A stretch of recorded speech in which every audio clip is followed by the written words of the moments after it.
Hello everyone, আসসালামু আলাইকুম। আপনাদের সামনে হাজির হয়ে গেলাম আমি নাসির উদ্দিন মঞ্জু। আশা করি সবাই ভালো আছেন। এই মুহূর্তে যারা আমার এই ভিডিওটি দেখছেন প্রত্যেককে আমার পক্ষ থেকে আন্তরিক শুভেচ্ছা এবং অভিনন্দন। আজ আমি আলোচনা করব কোনো পণ্যের প্যাকেটে যদি আরবি লেখা থাকে তাহলে পণ্যটি আমরা ব্যবহার করার পর প্যাকেটটি আমরা কি করব।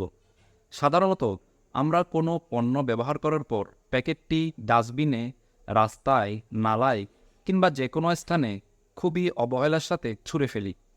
কিন্তু আমরা যদি এমন পণ্য ব্যবহার করি যে পণ্যের প্যাকেটে আরবি লেখা আছে, তাহলে প্যাকেটটি কি আমরা ডাস্টবিনে, নালায়, রাস্তায় কিংবা যে কোনো স্থানে ছুঁড়ে ফেলব? অবশ্যই না। কারণ আরবি লেখা বা আরবি ভাষা এমন একটি ভাষা যা পবিত্র কোরআনুল করিমের ভাষা, পবিত্র হাদিস শরীফের ভাষা, মহান আল্লাহ তাআলার প্রিয় ভাষা, মহানবী সাল্লাল্লাহু আলাইহি ওয়াসাল্লামের ভাষা, এমনকি মহানবী সাল্লাল্লাহু আলাইহি ওয়াসাল্লামের প্রিয় সাহাবাগণদের ভাষা। মহানবী সাল্লাল্লাহু আলাইহি ওয়াসাল্লাম আরবি ভাষা সম্পর্কে বলতে গিয়ে বলেন, তোমরা আরবি ভাষাকে তিনটি কারণে ভালোবাসবে। এক, আমি আরবিভাষী। দুই, কোরআনের ভাষা আরবি। তিন, জান্নাতীদের ভাষাও আরবি। সুতরাং এমন একটি মর্যাদাপূর্ণ, এমন একটি সম্মানী ভাষাকে যদি আমরা অবহেলার সাথে ডাস্টবিনে, রাস্তায়, নালায় কিংবা যে কোনো স্থানে ছুঁড়ে ফেলি, তাহলে আরবি ভাষাকে অসম্মান, অমর্যাদা করার কারণে আমরা মহান আল্লাহ তাআলার অপছন্দের বান্দাতে পরিণত হব এবং আরবি ভাষাকে অসম্মান এবং অমর্যাদা করার কারণে অনেক বড় গুনাহগার হব। উদাহরণস্বরূপ আমি আপনাদের দেখাচ্ছি, এই যে দেখুন সেজান জুস, এটার প্যাকেটে আরবি লেখা আছে।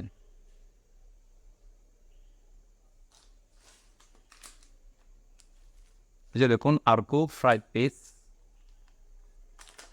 এটার পিছনে আরবি লেখা আছে প্যাকেটে। আমি প্রায় সময় যখন রাস্তায় বের হই, প্রায় প্রতিদিনই এই যে এই পণ্যের প্যাকেট আর এই যে এই প্যাকেটটি সব জায়গায়, প্রায় সব জায়গায় দেখতে পাই। এছাড়াও আমরা দৈনন্দিন জীবনে এমন কিছু পণ্য ব্যবহার করি যে পণ্যের প্যাকেটে আরবি লেখা থাকে। যেমন এই যে দেখুন বিস্কিটের প্যাকেট, এটাতে আরবি লেখা আছে। এই যে ইস্পাহানি ব্র্যান্ডের বিস্কিট, বাটারফুল বিস্কিট, এটাতে আরবি লেখা আছে। এতে দেখুন।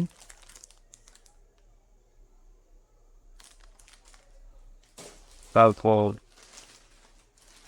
এই যে আলটি, এটা মুড়ির প্যাকেট, এটাতেও আরবি লেখা আছে। এছাড়াও আমরা এমন কিছু পণ্য ব্যবহার করি যে পণ্যগুলো আমাদের বাথরুমের মতো একটা অপবিত্র স্থানে রাখতে হয়। যেমন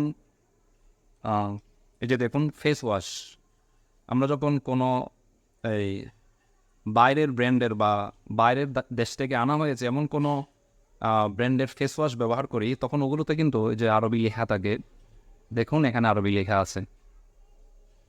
তারপর এই যে শ্যাম্পু, এখানে আরবি লেখা ছিল। আমি যেহেতু এটা বাথরুমে রাখতে হয় তাই আমি এগুলো তুলে ফেলেছি। এগুলো তুলে আমি এটা বাথরুমে রাখি, যেহেতু শ্যাম্পু বাথরুমে রাখতে হয়, ওয়াশরুমে রাখতে হয়। তো এটা আমি এখানে আরবি লেখা ছিল, আমি এগুলো তুলে ফেলেছি। ফেস ওয়াশ এটা আমি বাথরুমে রাখার তেমন একটা প্রয়োজন হয় না, তাই এটা আমি বাইরে রাখি। আহ, তাই এটাতে তোলার তেমন কিছু প্রয়োজন হয়নি। তো দেখুন এখানে আরবি লেখা আছে। তো এখন থেকে, বিশেষ করে আমরা এই ভিডিওটি দেখার পর থেকে কোনো পণ্যের প্যাকেটে যদি আরবি লেখা থাকে, পণ্যটি ব্যবহার করার পর আমরা প্যাকেটটি এমন স্থানে রাখবো যে স্থানে রাখলে আরবি ভাষার অমর্যাদা হবে না, অসম্মান হবে না। যেমন প্যাকেটটি আমরা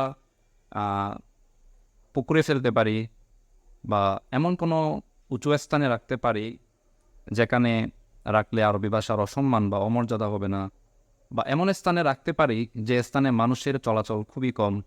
সুতরাং আর আমরা যখন রাস্তায় বের হব, আমরা যখন হাঁটার জন্য বা কোথাও যাওয়ার জন্য যখন রাস্তায় বের হব, তখন যদি আমাদের চোখের সামনে যদি এমন কোনো পণ্যের প্যাকেট পরে থাকতে আমরা দেখি যেখানে আরবি লেখা আছে, তাহলে তাৎক্ষণিক আমরা ওই পণ্যের প্যাকেটটি কুড়িয়ে নিয়ে এমন স্থানে রাখবো যে স্থানে রাখলে মানুষের পায়ের নিচে আহ, পড়ার সম্ভাবনা নেই বা কোনো অপবিত্র বস্তু ওই আরবি লেখার উপর পড়ার সম্ভাবনা নেই। এমন স্থানে আমরা প্যাকেটটি বা আরবি লেখাটি রাখবো।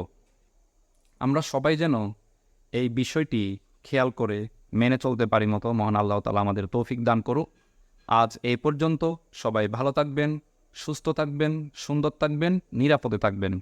খুদা হাফেজ। আসসালামু আলাইকুম ওয়া রাহমাতুল্লাহি ওয়া বারাকাতুহু।